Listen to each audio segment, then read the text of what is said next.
Hello and welcome to another episode of NOTaR. So this one's a bit of a in-between video, I guess. So we've installed the exhaust, but I haven't managed to fit the rear diffuser yet. So this is a little interim video for everyone that wants to know what it sounded like before, what it sounds like with no back box, and what it sounds like with the new Remus Backbox installed. So let's just get straight into it. Hope you enjoy the episode.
And that concludes today's episode, guys. So it's not quite as loud as I was hoping for, if I'm honest, and maybe will, because there is two silencers or resonators in the center pipe, so maybe one of those I need to get removed.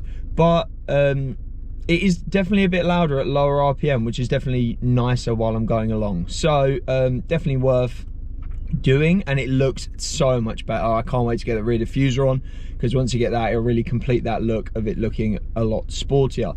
I hope you enjoyed the episode, guys. Please leave a like and a comment down below, and I will see you in the next episode. Cheers, guys.